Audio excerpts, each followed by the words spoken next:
ബഹുമാനമുള്ള മാത്യു എബ്രാമച്ചൻ, രഞ്ജിതച്ചൻ, പ്രിയപ്പെട്ട മാതാപിതാക്കളെ, കുഞ്ഞുങ്ങളെ, നിങ്ങൾക്കെല്ലാവർക്കും ക്രിസ്തയേശുവിൻ്റെ നാമത്തിൽ സ്നേഹവന്ദനം. വീണ്ടും ഈ രാത്രികാലം നമുക്ക് ഒരുമിച്ച് ദൈവസന്നിധിയിൽ ആയിരിക്കാൻ ത്രിയേക ദൈവം നൽകി തന്ന ഈ വിലയേറിയ അവസരത്തിനായിട്ട് നമുക്ക് നന്ദി കരയട്ടെ. നോമ്പിൻ്റെ 3-ാം ആഴ്ച ദൈവസന്നിധിയിൽ നമുക്ക് ആയിരിക്കാൻ തക്കോണം ഇടയായിത്തീരുന്നുവല്ലോ. നമ്മുടെ അല്പസമയത്തെ ധ്യാനത്തിനും ചിന്തയ്ക്കുമായിട്ട് വിശുദ്ധ ലൂക്കോസ് എഴുതിയ സുവിശേഷം 5-ാം അധ്യായം അതിൻ്റെ 17 മുതൽ 26 വരെയുള്ള വാക്യങ്ങൾ. The gospel according to Saint Luke, chapter 5, verses 17 through 26. പരിചിതമായ ഒരു വേദഭാഗം. 20-ാമത്തെ വാക്യം ഒരിക്കൽ കൂടെ വായിക്കുന്നു. അവരുടെ വിശ്വാസം കണ്ടിട്ടവൻ, മനുഷ്യ, നിന്റെ പാപങ്ങൾ മോചിച്ചു തന്നിരിക്കുന്നു എന്ന് പറഞ്ഞു. അവരുടെ വിശ്വാസം കണ്ടിട്ടവൻ, മനുഷ്യ, നിന്റെ പാപങ്ങൾ മോചിച്ചു തന്നിരിക്കുന്നു എന്ന് പറഞ്ഞു. 18-ാമത്തെ വാക്യം. അപ്പോൾ ചില ആളുകൾ പക്ഷപാതം പിടിച്ച ഒരു മനുഷ്യനെ കിടക്കയിൽ എടുത്തുകൊണ്ട് വന്നു. കണ്ണുകളെ അടയ്ക്കാം, പ്രാർത്ഥിക്കാം. ഞങ്ങളുടെ നല്ല കർത്താവാം ദൈവമേ, നിന്റെ സന്നിധിയിൽ ഈ രാത്രികാലം വീണ്ടും വചനത്തിൻ്റെ തണലിൽ ഞങ്ങളായിരിക്കുന്നു. വചനം കേൾക്കുവാൻ അവിടെ നീ സഹായിക്കണമേ കർത്താവേ. നിന്റെ ശബ്ദം ഞങ്ങൾക്ക് കേൾക്കുവാൻ ഇടയാകണമേ. ആലോചന നീ ഞങ്ങൾക്ക് നൽകണമേ. അടിയനെ നിന്റെ സന്നിധിയിൽ സമർപ്പിക്കുന്നു. കുറവുകളും ബലഹീനതകളും എല്ലാം അറിയുന്നുവല്ലോ. നിന്റെ ശക്തിയാൽ അവിടുന്ന് നിറച്ച് നിന്റെ വചനം സംസാരിപ്പാൻ തക്കോണം ഇടയാക്കണമേ. വന്ന് ചേർന്നിരിക്കുന്ന ജനത്തെ കർത്താവെ നീ അവിടുന്ന് അറിയുന്നുണ്ടല്ലോ. ആവശ്യങ്ങൾ അറിയുന്നു, മനസ്സിലെ ആഗ്രഹങ്ങൾ, താല്പര്യങ്ങൾ അറിയുന്നു, ചോദ്യങ്ങൾ, സംശയങ്ങൾ അറിയുന്നല്ലോ. കർത്താവെ, ഇന്ന് ഞങ്ങൾ വചനം കേൾക്കുമ്പോൾ അവിടെയൊക്കെയും നീ ഞങ്ങളോട് ഇടപെടുകയും പ്രവർത്തിക്കുകയും ചെയ്യണമേ എന്ന് ഞങ്ങൾ ആത്മാർത്ഥമായി പ്രാർത്ഥിക്കുകയാണ്. മുൻപോട്ടുള്ള നിമിഷം നിന്റെ ശബ്ദം കേൾക്കുന്ന നിമിഷമാക്കി തീർക്കണമെന്ന് യേശുവിൻ്റെ നാമത്തിൽ അപേക്ഷിക്കുന്നു. ദയുണ്ടായി കേൾക്കുമാറാകണമേ. ആമേൻ. ടോണി കാമ്പോളോ എന്ന് പറയുന്ന ആള് എഴുതിയ ഒരു സുന്ദരമായ പുസ്തകമുണ്ട്, stories that feed your soul. റോമർക്ക് എഴുതിയ ലേഖനത്തെ ആസ്പദമാക്കി ആ പുസ്തകം പറയുമ്പോൾ ജീവിതത്തിൻ്റെ പല നല്ല അനുഭവങ്ങളും കഥകളും അദ്ദേഹം ഈ പുസ്തകത്തിൽ പറഞ്ഞ് അതിൽ കൂടെ ആ സുവിശേഷം അറിയിക്കാൻ വേണ്ടിയിട്ട് ആഗ്രഹിക്കുകയാണ്. അദ്ദേഹം ശുശ്രൂഷ ചെയ്ത ഒരു ഇടവകയിൽ ഒരിക്കൽ ഒരു ഭാര്യയും ഭർത്താവും അദ്ദേഹത്തിൻ്റെ അടുക്കൽ പ്രാർത്ഥനയ്ക്കായിട്ട് വന്നു. 2-3 മാസങ്ങൾക്ക് ശേഷം ഈ ഭാര്യ അദ്ദേഹത്തെ ഫോണിൽ വിളിച്ചു. ഫോണിൽ വിളിച്ചിട്ട് ഈ ഭാര്യ അദ്ദേഹത്തോട് പറഞ്ഞു, you prayed for my husband, he had cancer. അപ്പോൾ ഇത് കേട്ടപ്പോൾ ഈ സ്ത്രീ ഉപയോഗിച്ച വാചകം ഹീ ഹാഡ് ക്യാൻസർ എന്ന് പറഞ്ഞാൽ ഇപ്പോൾ ക്യാൻസർ ഇല്ല. അപ്പോൾ അദ്ദേഹത്തിന് ഒരു സന്തോഷം തോന്നി. കാരണം പ്രാർത്ഥന ഫലിച്ചല്ലോ, ക്യാൻസർ ഇല്ലല്ലോ. എന്നാൽ സന്തോഷിക്കുന്നതിന് മുൻപ് തന്നെ ഈ സ്ത്രീ ഇപ്രകാരം പറഞ്ഞു, യെസ്റ്റർഡേ ഹീ ഡൈഡ്. ഇത് കേട്ട് കഴിഞ്ഞപ്പോൾ ഈ പറയുന്നതായിട്ടുള്ള ടോണി കാമ്പോളോയ്ക്ക് വളരെ വിഷമമുണ്ടായി. എന്നാൽ വിഷമം അധികം ഉണ്ടാകുന്നതിന് മുൻപ് ഈ സ്ത്രീ ഇപ്രകാരം കൂട്ടിച്ചേർത്തു, 2-3 മാസങ്ങൾക്ക് മുൻപ് നിങ്ങളുടെ അടുക്കൽ ഞങ്ങൾ വന്ന സമയത്ത് 8 വർഷമായിട്ട് അദ്ദേഹം ഒരു ക്യാൻസർ രോഗിയാണ്. 58 വയസ്സായിരിക്കുന്ന അദ്ദേഹത്തിന് ജീവിതത്തോടും ദൈവത്തോടും ഒക്കെയും ഒത്തിരി അധികം ദേഷ്യമാണ്. എപ്പോഴും പിറുപിറുത്തുകൊണ്ടിരിക്കും, എപ്പോഴും ദൈവത്തെ ദുഷിച്ചുകൊണ്ടിരിക്കും. കാരണം എന്തുകൊണ്ട്? അദ്ദേഹത്തിന് അറിയാം ഇനി അധികം സമയമില്ല. മനസ്സിൽ ഒത്തിരി ആഗ്രഹമുണ്ട്, കുഞ്ഞുങ്ങൾ വളരുന്നത് കാണണം, അവരുടെ മക്കളെ കാണണം എന്നൊക്കെയും ഒത്തിരി ആഗ്രഹമുണ്ട്. എന്നാൽ നിങ്ങളുടെ അടുക്കൽ വന്ന് പ്രാർത്ഥിച്ച് ഞങ്ങൾ തിരിച്ചു വന്ന് കഴിഞ്ഞ 2-3 മാസം ഇറ്റ് വാസ് വെരി ഡിഫറെൻറ്റ്. ഒരു സമാധാനം അദ്ദേഹത്തിനുണ്ടായിരുന്നു. മരിക്കുന്നതിന് 2 ദിവസം മുൻപ് മക്കളെ എല്ലാം അടുത്ത് ചേർത്ത് വിളിച്ചിട്ട്, ഇതൊക്കെയാണ് ഞാൻ നിങ്ങളിൽ നിന്ന് ആഗ്രഹിക്കുന്നതും, ഇതൊക്കെയാണ് എൻ്റെ സ്വപ്നം നിങ്ങൾക്ക് വേണ്ടിയിട്ട് എന്നൊക്കെയും പറഞ്ഞു. ഈ കഴിഞ്ഞ രാത്രി എന്നെ അടുത്ത് നിർത്തി. എന്നിട്ട് ഈ കഴിഞ്ഞ നാളുകളൊക്കെയും അദ്ദേഹം ഇത്രയും അധികമായിട്ട് പ്രവർത്തിച്ചുവെങ്കിലും സംസാരിച്ചുവെങ്കിലും എന്നെ നല്ല രീതിയിൽ നീ കരുതിയല്ലോ, നോക്കിയല്ലോ എന്ന് പറഞ്ഞ് നന്ദി കരയറ്റുകയും ചെയ്തു. എന്താണ് ശരിക്കും സൗഖ്യം? എൻ്റെ ജീവിതത്തിൽ ഇത് സംഭവിച്ചാൽ ഇതൊരു സൗഖ്യത്തിൻ്റെ അനുഭവമാണോ എന്നെനിക്ക് പറയാനായിട്ട് സാധ്യമായി തീരുമോ? സഭ ഇന്ന് ചിന്തിക്കാൻ നമുക്ക് നൽകിയിരിക്കുന്ന വിഷയം Jesus Christ who leads to holistic healing. സമഗ്ര സൗഖ്യത്തിലേക്ക് നയിക്കുന്ന യേശു ക്രിസ്തു എന്നാണ് സഭ നമുക്ക് ചിന്തിക്കാൻ വേണ്ടി നൽകിയിരിക്കുന്ന വിഷയം. സൗഖ്യവുമായി ബന്ധപ്പെട്ട് 2 വാക്കുകളാണ് ഇപ്പോൾ നിങ്ങൾ സ്ക്രീനിൽ കണ്ടത്. One is cure and one is healing.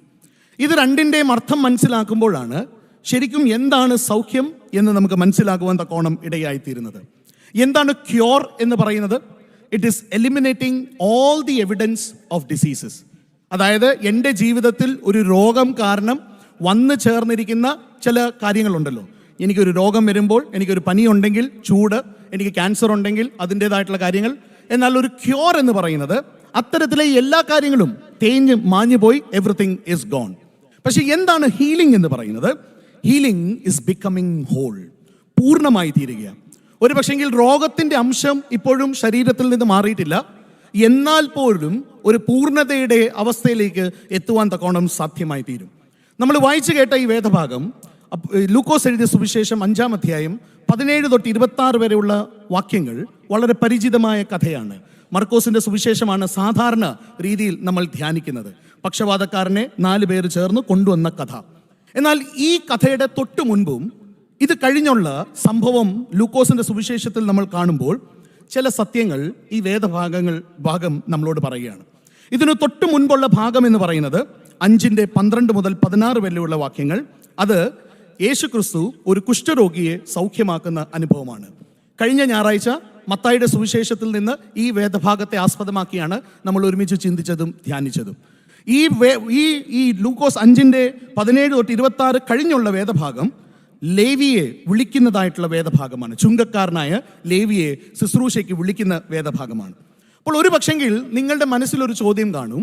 അതായത് കുഷ്ഠരോഗിയെ സൗഖ്യമാക്കുന്നത് മനസ്സിലാക്കാം, പക്ഷേ ലേവിയെ വിളിക്കുന്നതും സൗഖ്യവുമായിട്ട് എങ്ങനെ നമുക്ക് ബന്ധപ്പെടുത്താനായിട്ട് സാധ്യമായി തീരും? How is it possible for us to connect the calling of the disciple Matthew and healing? How can we connect? അത് നമ്മൾ മനസ്സിലാക്കണമെങ്കിൽ കർത്താവ് തന്നെ ഈ ചുങ്കക്കാരനായ ലേവിയെ വിളിച്ചു കഴിഞ്ഞിട്ട് കർത്താവ് തന്നെ ഈ പറയുന്ന കൂടിയിരിക്കുന്ന ജനത്തിന് കൊടുക്കുന്ന ഒരു മറുപടിയുണ്ട്. പരീശന്മാർ അവർ പിറുപിറുത്തോണ്ടിരുന്നപ്പോൾ കർത്താവ് കൊടുത്ത മറുപടി പ്രകാരമാണ്. 31-ാമത്തെ വാക്യത്തിൽ യേശു അവരോട്, ദീനക്കാർക്കല്ലാതെ സൗഖ്യമുള്ളവർക്ക് വൈദ്യനെ കൊണ്ട് ആവശ്യമില്ല. ഞാൻ നീതിമാന്മാരെയല്ല പാപികളെ അത്രേ മാനസാന്തരത്തിന് വിളിപ്പാൻ വന്നിരിക്കുന്നത് എന്ന് ഉത്തരം പറഞ്ഞു. അപ്പോൾ ഈ 3 സംഭവങ്ങളിൽ നിന്ന് സൗഖ്യത്തെക്കുറിച്ച് കർത്താവ് നമുക്ക് നൽകി തരുന്ന ചില കാര്യങ്ങൾ നമുക്ക് മനസ്സിലാകും. ഒന്ന്, Jesus cares about our bodies.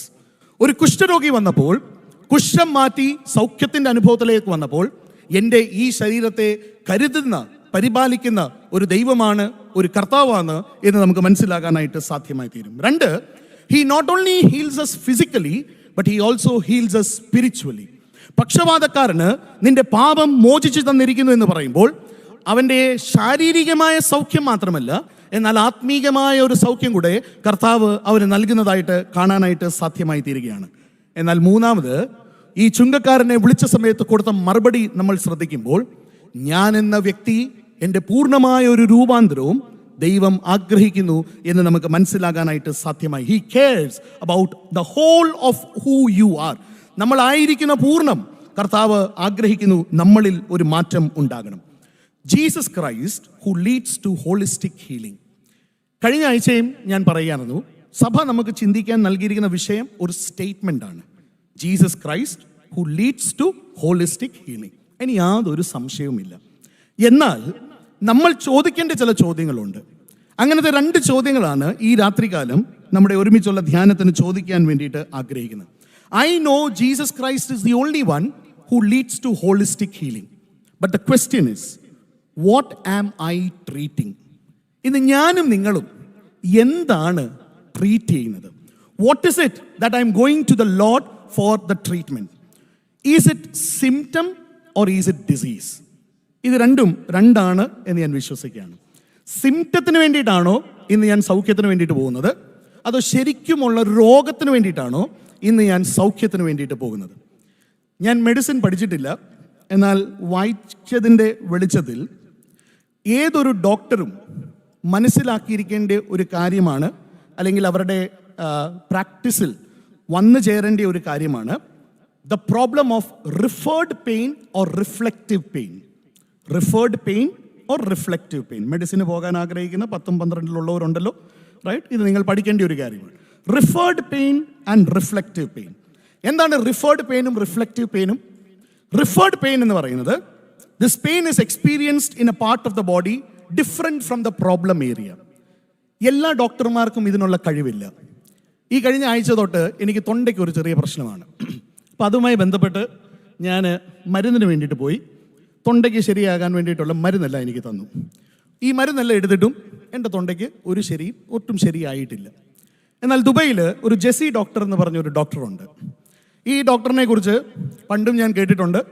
ഞാൻ ഇവിടെ വന്ന സമയം തൊട്ട് കേട്ടു. ഞങ്ങളുടെ ജീവിതവുമായിട്ട് അവർ പല കാര്യങ്ങൾക്ക് വേണ്ടിയിട്ട്, എനിക്ക് വേണ്ടിയിട്ടല്ല പോയത്, പക്ഷേങ്കിൽ എൻ്റെ പല കാര്യങ്ങളും ഈ ഡോക്ടർ കാരണമാണ് കണ്ടുപിടിക്കാനായിട്ട് സാധ്യമായി തീർന്നത്. അതൊരു ദൈവിക കൃപയാണ്. ഇപ്പോൾ ഡോക്ടറിനെ ഞാൻ വിളിച്ചു. ഡോക്ടറിനെ വിളിച്ചപ്പോൾ ഡോക്ടർ എന്നോട് പറഞ്ഞു, ആ മരുന്നെല്ലാം നിർത്തിയിട്ട് അച്ഛൻ ഈ സാധാരണ നമ്മൾ ആൻറ്റിബയോട്ടിക് കഴിക്കുന്നതിന് മുമ്പേ ഒരു പാൻറ്റപ്രസോൾ, ഈ അസിഡിറ്റി ഉണ്ടാകാതിരിക്കാൻ വേണ്ടിയിട്ട് ഒരു മരുന്ന്, അച്ഛൻ അടുത്ത 7 ദിവസം ആ മരുന്നും കഴിക്കുക. അലർജിക്കുള്ള ടെൽഫാസ്റ്റ് എന്ന് പറയുന്ന ഒരു മരുന്നും കൂടെ കഴിക്കുക. അച്ഛൻ്റേത് അതാകുന്നു, ബാക്കിയൊന്നുമല്ല.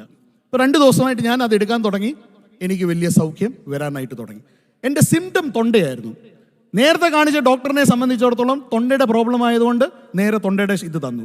എന്നാൽ അതല്ലായിരുന്നു. That was only a symptom, right? The disease was right here somewhere of the food that I have taken, and that was the disease that was there.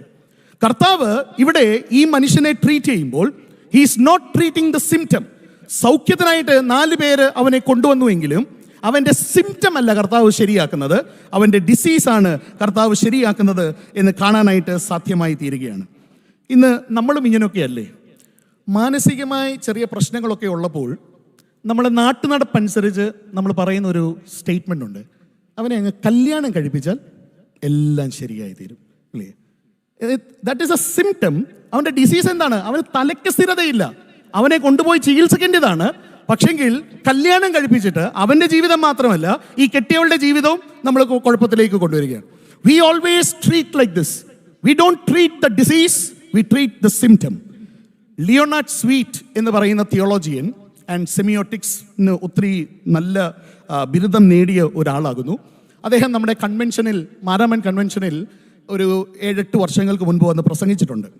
ആ കൺവെൻഷനിൽ ഞാൻ പങ്കെടുത്തു. അന്ന് തൊട്ട് എനിക്ക് അദ്ദേഹത്തെ ഭയങ്കര ഇഷ്ടമാണ്. നല്ല സുന്ദരമായ പുസ്തകങ്ങൾ അദ്ദേഹം എഴുതിയിട്ടുണ്ട്. അദ്ദേഹം ചർച്ച് ഗ്രോത്ത് എന്ന് പറയുന്ന ഒരു വെബ്സൈറ്റിൽ അദ്ദേഹം പല ആർട്ടിക്കിൾസ് എഴുതാറുണ്ട്. അദ്ദേഹം പറയുന്ന ഒരു സ്റ്റേറ്റ്മെൻ്റ് ഉണ്ട്, നമ്മളെല്ലാവരും ഈ സിംറ്റത്തിൻ്റെ പുറയിലാണ് ഓടുന്നത്. അതുകൊണ്ട് ഈ കോളേജുകളിൽ, അമേരിക്കയിൽ സ്കൂളിൽ വെടിവെപ്പൊക്കെ നടന്നപ്പോൾ അപ്പോൾ അദ്ദേഹം അതുമായി ബന്ധപ്പെട്ട ഒരു കാര്യം എഴുതിയപ്പോൾ പറഞ്ഞു, നമ്മൾ പറയും guns are the problem, video games are the problem, school is the problem, അല്ലേ? ഇതെല്ലാം നമ്മൾ പറയും. പക്ഷേ അദ്ദേഹം പറയുന്നത്, by doing this we label or oversimplify certain things. എന്താണ് ശരിക്കുമുള്ള പ്രോബ്ലം? അദ്ദേഹം പറയുന്നത് ഇതെല്ലാം സിംറ്റം മാത്രമാണ്. ശരിക്കുമുള്ള ഡിസീസ് എന്താണ്? അദ്ദേഹം പറയുന്നത് ശരിക്കുമുള്ള ഡിസീസ് എന്ന് പറയുന്നത് you have lost respect for God. ദൈവത്തിന് വേണ്ടിയിട്ടുള്ള റെസ്പെക്ട് പോയതുകൊണ്ട് എന്താണ്? You have lost your conscience. നിങ്ങളുടെ കോൺഷ്യൻസ് പോയതുകൊണ്ട് എന്താണ് സംഭവിച്ചത്? യു ഹാവ് ലോസ്റ്റ് യുവർ കമ്പസ്, അല്ലേ? നമ്മുടെ ഒരു ഇതെടുത്താൽ ദൈവത്തെ ഭയമില്ലാത്തത് കൊണ്ടല്ലേ പല ക്രിസ്ത്യാനികളും കൈക്കൂലി വാങ്ങിക്കുന്നത്, അല്ലേ? ദൈവത്തെ ഭയമില്ലാത്തത് കൊണ്ടാണ് കൈക്കൂലി വാങ്ങിക്കുന്നത്. 2-3 പ്രാവശ്യം കൈക്കൂലി വാങ്ങിച്ചു കഴിയുമ്പോൾ പിന്നെ ഈ മനസാക്ഷിക്കും വലിയ പ്രശ്നമൊന്നുമില്ല, നമ്മൾ അങ്ങനെ തന്നെ അങ്ങ് പോയിക്കൊണ്ടിരിക്കും. We have lost our compass. Compass നഷ്ടപ്പെട്ട് കഴിഞ്ഞാൽ എന്താണ്? എവിടേക്കാണ് പോകേണ്ടത് എന്നുള്ളൊരു വഴി ഞാൻ നഷ്ടപ്പെടും. എവിടേക്കാണ് പോകേണ്ടതെന്ന് വഴി നഷ്ടപ്പെട്ട് കഴിഞ്ഞാൽ ഞാൻ എന്തിനു വേണ്ടിയിട്ടാണ് ജീവിക്കുന്നത് എന്ന് പോലും ഞാൻ മറന്നു പോകും. നമ്മൾ വളരെ നിസ്സാരമായിട്ടാണ് പാപത്തെ കാണുന്നത്. ഇന്നത്തെ ലോകം പാപത്തിന് ഉപയോഗിക്കുന്ന പല വാക്കുകളുണ്ട്. ഷോർട്ട് കമ്മിങ്, അവൻ്റെ ഒരു ബലഹീനതയല്ലേ, അല്ലേ? പോയി പെണ്ണ് കേസിൽ പിടിപ്പെട്ടാലും എന്ന് പറഞ്ഞാൽ ബലഹീനതയാണ്, റൈറ്റ്? Short coming. രണ്ടാമത്തെ ഒരു വാക്ക് ഉപയോഗിക്കുന്നത് ബ്ലണ്ടർ, അബദ്ധത്തിൽ പറ്റിപ്പോയി, right? It is a blunder, it is a mistake, ഇതൊരു തെറ്റാണ്. ഇതെല്ലാമാണ് ഇന്ന് നമ്മൾ പാപത്തെക്കുറിച്ച് പറയുന്നതെങ്കിലും വേദപുസ്തകം ഈ പാപത്തെക്കുറിച്ച് പറയുന്ന ഒറ്റ കാര്യമാണ്, it calls is iniquity, abomination and ungodliness. അന്യായം, അശുദ്ധി, വെറുപ്പ്, ആൻഡ് ഇറ്റ് ഇസ് അൺഗോഡ്ലിനെസ്. അതുകൊണ്ട് തന്നെയാണ് യെശയ്യാ പ്രവാചകന്റെ പുസ്തകം 59-ാം അധ്യായം അതിൻ്റെ 2-ാമത്തെ വാക്യത്തിനകത്ത് നമ്മൾ കാണുന്നത്, നിങ്ങളുടെ അകൃത്യങ്ങൾ അത്രേ നിങ്ങളെയും നിങ്ങളുടെ ദൈവത്തെയും തമ്മിൽ ഭിന്നിപ്പിച്ചിരിക്കുന്നത് എന്ന് നമുക്ക് കാണാനായിട്ട് സാധ്യമായി തീരുന്നു. അപ്പോൾ ഇന്ന് എനിക്ക് എന്തിൻ്റെ ട്രീറ്റ്മെൻ്റ് ആണ് വേണ്ടത്? ഞാൻ ഇന്ന് സിംറ്റത്തെയാണോ ട്രീറ്റ് ചെയ്യുന്നത്, അതോ ഇന്ന് ഞാൻ ശരിക്കും ഡിസീസിനെ ട്രീറ്റ് ചെയ്യുന്നുണ്ടോ? നോമ്പിൻ്റെ കാലഘട്ടത്തിൽ എനിക്ക് എന്താണ് രോഗം? ദൈവമേ, എനിക്കൊന്ന് വെളിപ്പെടുത്തി തരണമേ, കാണിച്ചു തരണമേ എന്ന് നമുക്ക് പ്രാർത്ഥിക്കാം. 2, ഈ വേദഭാഗം നമ്മളോട് പറയുന്നു, what is your testament? The first one was, what is it that you are treating? The second is, what is your testament? നിങ്ങളുടെ പ്രതികരണം എന്താണ്? Is it religiosity or is it spirituality? അല്ലെങ്കിൽ കുറച്ചും കൂടെ ലളിതമായ ഭാഷയിൽ പറയുകയാണെങ്കിൽ, are you A monument or are you A movement? നിങ്ങൾ ഇന്നൊരു മോണ്യുമെന്റ് ആണോ അതോ നിങ്ങൾ ഇന്നൊരു മൂവ്മെന്റ് ആണോ എന്നുള്ളൊരു ചോദ്യമാണ്. What is your testament? ഈ പരീശന്മാർ ചോദിക്കുന്ന ഒരു ചോദ്യമുണ്ട്. ഇവിടെ ലൂക്കോസിന്റെ സുവിശേഷത്തിൽ സൗഖ്യമാക്കി കഴിഞ്ഞപ്പോൾ പരീശന്മാർ ഇത് കണ്ടിട്ട് ചോദിക്കുന്ന ഒരു ചോദ്യമാണ്. നിന്റെ പാപങ്ങൾ മോചിച്ചു തന്നിരിക്കുന്നു എന്ന് പറഞ്ഞപ്പോൾ 21-ാമത്തെ വാക്യം, ദൈവദൂഷണം പറയുന്ന ഇവൻ ആർ? ദൈവൻ ഒരുവനല്ലാതെ പാപങ്ങളെ മോചിക്കുവാൻ ആർക്ക് കഴിയും? ഒരു ന്യായമായ ചോദ്യമാണ്, അല്ലേ? It's a logical question. അവർ ഉപയോഗിച്ചിരിക്കുന്ന ഒരു ലിറ്റററി ടേം ആണ് ഈ പരീശന്മാർ. സിലോജിസം എന്ന് പറയുന്ന ഒരു വാക്കാണ്. ചുമ്മാ ഒരു വെടിക്കെട്ട് വാക്ക് ഇരിക്കട്ടെ ഇടയ്ക്ക് ഒരു പ്രസംഗത്തിൻ്റെ ഇടയിൽ അതിനു വേണ്ടിയിട്ട് മാത്രം ആ വാക്ക് ഞാൻ പറയുകയാണ്. സിലോജിസം എന്നാണ് ആ വാക്കിൻ്റെ അർത്ഥം, പേര്. എന്താണ് ഈ വാക്കിൻ്റെ അർത്ഥം എന്ന് പറഞ്ഞാൽ, അതായത് രണ്ട് പ്രെമിസസിൽ നിന്ന് ഒരു കാര്യത്തെ കൊണ്ടുവന്ന് ഒരു കൺക്ലൂഷനിലേക്ക് എത്തുകയാണ്. ലളിതമായി പറയുകയാണെങ്കിൽ, example, all dogs R animals. Okay, all animals have 4 legs. Therefore they reach a conclusion, all dogs have 4 legs. മനസ്സിലായോ? All dogs are animals, all animals have 4 legs, therefore all dogs will have 4 legs. അങ്ങനത്തെ ഒരു logic എടുക്കുകയാണെങ്കിൽ ഈ പരീശന്മാർ പറഞ്ഞതിൻ്റെ അകത്ത് ഒരു തെറ്റുമില്ല. അവരുടെ ലോജിക്ക് എന്താണ്? ദൈവത്തിന് മാത്രമേ ക്ഷമിക്കാനായിട്ട് അല്ലെങ്കിൽ പാപം മോചിക്കുവാനായിട്ട് കഴിയത്തുള്ളൂ. Only God can forgive. അപ്പോൾ രണ്ടാമത്തെ പ്രശ്നമുണ്ട്. അങ്ങനെയെങ്കിൽ who is Jesus? Jesus is a man. കർത്താവ് എന്ന് പറയുന്നത് അവനൊരു മനുഷ്യനാണ്. അങ്ങനെയെങ്കിൽ കർത്താവിന് ഈ പാപത്തെ മോചിക്കുവാനായിട്ട് സാധ്യമായി തീരത്തില്ല. It is not possible for him to forgive the sin എന്ന് ഈ പരീശന്മാർ പറയും. അവരുടെ ഒരു തെറ്റുമില്ല. പക്ഷെ നമ്മൾ മനസ്സിലാക്കണം, മർക്കോസിന്റെ സുവിശേഷം ഒരു മിഷൻ സുവിശേഷമാണ്. അവിടെ ഈ കർത്താവിൻ്റെ ജനനത്തെക്കുറിച്ചൊന്നും അധികമായി പറഞ്ഞിട്ടില്ല, ദൗത്യമാണ്. അവിടെ 2-ാമത്തെ അധ്യായത്തിൽ നമുക്ക് കാണാൻ പറ്റും പക്ഷപാതക്കാരൻ്റെ ഈ അനുഭവം. കർത്താവ് മിഷന്റെ തുടക്കം മുതലേ ഈ പരീശന്മാരുടെ ഈ ഒരു പ്രവൃത്തിയാണ് കർത്താവ് ഇതിനെ കൗണ്ടർ ചെയ്യുന്നത്. Teaching and doing. പരീശന്മാർ പഠിപ്പിച്ചു, പക്ഷേങ്കിൽ പരീശന്മാർ ഒന്നും ചെയ്തില്ല. അതുകൊണ്ട് തന്നെയാണ് പല പരീശന്മാരും ചോദിച്ചത്, ഇവൻ ഇതൊക്കെ എന്ത് ചെയ്യുന്നു? ഇങ്ങനെയൊക്കെ എന്തിനാണ് ഇവൻ ചെയ്യുന്നത്? പറഞ്ഞാൽ മതിയല്ലോ, അവിടെ നിന്ന് പ്രസംഗിച്ചാൽ മതിയല്ലോ, എന്തിന് ഇവൻ ഇതൊക്കെ ചെയ്യുന്നു എന്നതായിരുന്നു പരീശന്മാരുടെ പ്രധാനപ്പെട്ട പ്രശ്നം. ഈ വേദഭാഗം വായിച്ചപ്പോൾ ദൈവം എന്നോട് ചോദിച്ച ചില ചോദ്യമാണ്. ഈ പക്ഷപാതക്കാരനെ സംബന്ധിച്ചിടത്തോളം അവനെ കരുതുവാനും അവനെ താങ്ങുവാനും ചിലരൊക്കെ ഉണ്ടായിരുന്നു. ഇന്ന് എന്നെ കരുതാനും എന്നെ താങ്ങാനും ആരെങ്കിലും ഉണ്ടോ എന്നുള്ളൊരു ചോദ്യമാണ്. ഇവിടെ ഇരിക്കുന്ന ഒരു 40% ആളെങ്കിലും എന്നെ ഒന്ന് കരുതാൻ ഒരാളുണ്ടെങ്കിൽ, എന്നെ ഒന്ന് പുഷ് ചെയ്യാൻ ഒരാളുണ്ടായിരുന്നെങ്കിൽ, എന്നെ ഒന്ന് റെക്കമെൻഡ് ചെയ്യാനായിട്ട് ഒരാളുണ്ടായിരുന്നെങ്കിൽ, 1 വർഷമായി ജോലിയില്ല, 2 വർഷമായി ജോലിയില്ല, ഒരു വാക്ക് പറഞ്ഞിരുന്നെങ്കിൽ എന്നാഗ്രഹിക്കുന്ന ചിലരെങ്കിലുമുണ്ട്. ഈ പക്ഷപാതക്കാരനെ സംബന്ധിച്ചിടത്തോളം ഈ 4 പേരിൽ കർത്താവ് കണ്ടത് പരീശന്മാരെ പോലെ മോണ്യുമെന്റ്സിനെ അല്ല, കർത്താവ് കണ്ട ഒരു മൂവ്മെന്റിനെയാണ്. ആ മൂവ്മെന്റ് തന്നെയായിരുന്നു കർത്താവും. നിൽക്കാൻ വേണ്ടിയിട്ട് മാത്രമല്ല, ചില ആചാരങ്ങൾ ചെയ്യാൻ വേണ്ടിയിട്ട് മാത്രമല്ല, പക്ഷേ അതിനേക്കാൾ അപ്പുറമായിട്ട് ഒരു വിടുതൽ നൽകുവാൻ തക്കോണം നമുക്ക് സാധ്യമായി തീർന്നിട്ടുണ്ടോ? ഞാൻ വായിച്ച ഒരു പുസ്തകത്തിൻ്റെ അകത്ത് പറഞ്ഞ വാചകം ഇപ്രകാരമാണ്: we need to surround ourselves with people who can do what we cannot do. ഞാൻ ആരുടെ കൂടെയാണ് എൻ്റെ ഫെലോഷിപ്പ് ആക്കേണ്ടത്? എനിക്ക് ചെയ്യാൻ പറ്റാത്തത് ചെയ്യാൻ പറ്റുന്ന ആളുകൾ. എന്തുകൊണ്ട്? So we can go where we cannot go. എനിക്ക് എത്താൻ പറ്റാത്തടത്ത് എത്താനായിട്ട് സാധ്യമായി തീരും. So we can be what we cannot be. To surround ourselves with people who are not limited in the same areas where we are limited. അത് കഴിഞ്ഞുള്ള വാചകമാണ്. ഇന്ന് പലപ്പോഴും ഞാനും നിങ്ങളും നമ്മളെല്ലാവരും ചെയ്യുന്നത് ഇത് തന്നെയാണ്. We give comfort but we don't become A part of A movement. ഇന്നൊരു പക്ഷെങ്കിൽ ഏറ്റവും അധികം ആവശ്യമുള്ളത് ഇത് തന്നെയാണ്, ഒരു മൂവ്മെൻറ്റ്. ഒരു പക്ഷെങ്കിൽ നമ്മുടെ ചെറിയ ചെറിയ മൂവ്മെൻറ്റുകൾ മാരാമൺ കൺവെൻഷനിൽ ആരംഭിച്ചു. അതുമായി ബന്ധപ്പെട്ടാണ് പല അഗതി മന്ദിരങ്ങളും എല്ലാം ആരംഭിക്കുവാനിടയായി തീർന്നത്. ഈ അടുത്ത കാലങ്ങളിലും അഭിമന്യ തീമോത്തിയോസ് തിരുമേനി പത്രത്തിൽ വായിച്ച ഒരു വാർത്ത, ആ ഞായറാഴ്ച മാങ്ങാനം പള്ളിയിൽ ശുശ്രൂഷയ്ക്കായിട്ട് പോയി അന്ന് തിരുമേനി തുടങ്ങി വെച്ച് പ്രഖ്യാപിച്ച മനസ്സ് എന്ന് പറയുന്ന ഒരു പദ്ധതി. It starts A movement. വായിച്ച് കംഫർട്ട് എടുക്കുന്നതിനേക്കാൾ കൂടുതൽ ഒരു മൂവ്മെൻ്റായി തീരാനായിട്ട് നമുക്ക് സാധ്യമായി തീരുന്നുണ്ടോ? 2 ചോദ്യങ്ങളാണ് ഈ രാത്രികാലം. കർത്താവാണ് സമഗ്ര സൗഖ്യം നൽകുന്നത് എന്നതിന് യാതൊരു സംശയവുമില്ല. എന്നാൽ 2 ചോദ്യം ഞാൻ വിശ്വസിക്കുന്ന ഈ നോമ്പിൻ്റെ കാലഘട്ടങ്ങളിൽ നമ്മൾ നമ്മളോട് തന്നെ ചോദിക്കണം. What is it that I M treating? Is it the symptom or the disease? പുറത്ത് കാണുന്നതാണ് എൻ്റെ സിംറ്റം, പക്ഷേ ഡിസീസ് ഉള്ളിലിരിക്കുകയാണ്. ഈ ഡിസീസിനെ അറിയുവാനും ഇതിനെ മാറ്റാനും കർത്താവിനല്ലാതെ വേറെ ആർക്കും സാധ്യമായി തീരത്തില്ല. അതിനെ ട്രീറ്റ് ചെയ്യാനായിട്ടാണോ നമ്മുടെ ഒരുമിച്ചുള്ള കൂടിവരവ്? 2, വാട്ട് ഈസ് മൈ ടെസ്റ്റമെൻറ്റ്? എൻ്റെ പ്രതികരണം എന്താണ്? Is it simply religiosity, religious മോഷൻസിൽ മാത്രമാണോ ഞാൻ, അതോ അത് യഥാർത്ഥമായ ആധ്യാത്മികതയാണോ? ഈസ് ഇറ്റ് റിയൽ സ്പിരിച്വാലിറ്റി എന്നുള്ളൊരു ചോദ്യമാണ്. കുറച്ചും കൂടെ ലളിതമായി, you and me, are we a monument or are we a movement?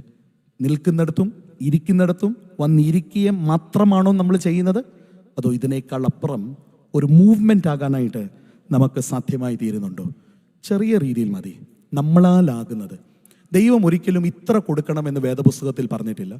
പിരിവിന് വരുന്ന അച്ഛന്മാരും ഞങ്ങളുമൊക്കെയും പറയുമായിരിക്കാം നിങ്ങൾ ഇത്രയും കൊടുക്കണം. പക്ഷെ വേദപുസ്തകത്തിൽ ഒരിക്കൽ പോലും പറഞ്ഞിട്ടില്ല നിങ്ങൾ ഇത്രയും കൊടുക്കണമെന്ന്. പക്ഷെ തന്നാലാകുന്നത് നമ്മൾ കൊടുക്കണം. അങ്ങനെയെങ്കിൽ ഈ നോമ്പിൻ്റെ കാലഘട്ടത്തിൽ നമുക്കൊരു തീരുമാനമെടുക്കാം. എന്നാലാകുന്ന ഒരു മൂവ്മെൻറ്റ് എനിക്കുണ്ടാക്കാൻ പറ്റുമോ? എനിക്ക് ചിലപ്പോൾ മറ്റൊരാളെ പോലെ 10 ചുവട് നടക്കാൻ പറ്റത്തില്ല, പക്ഷെ 2 ചുവടെങ്കിലും എനിക്ക് നടക്കാൻ പറ്റുമോ? എൻ്റെ ആ 2 ചുവട് ആർക്കെങ്കിലും ഉപകാരപ്പെടുകയാണെങ്കിൽ അതെത്ര നല്ലത്. എൻ്റെ ഒരു വാക്ക് ചിലപ്പോൾ ആരുടെയും ജീവിതത്തെ മാറ്റാനായിട്ട് ഇടയായി തീരുകയാണെങ്കിൽ അത് എത്ര നല്ല. ഈ നോമ്പിൻ്റെ കാലഘട്ടത്തിൽ we can become a testament of movement rather than becoming a testament of monument. കണ്ണുകളെ അടയ്ക്കാം, ദൈവസന്നിധിയിൽ നമ്മളെ തന്നെ സമർപ്പിക്കാം.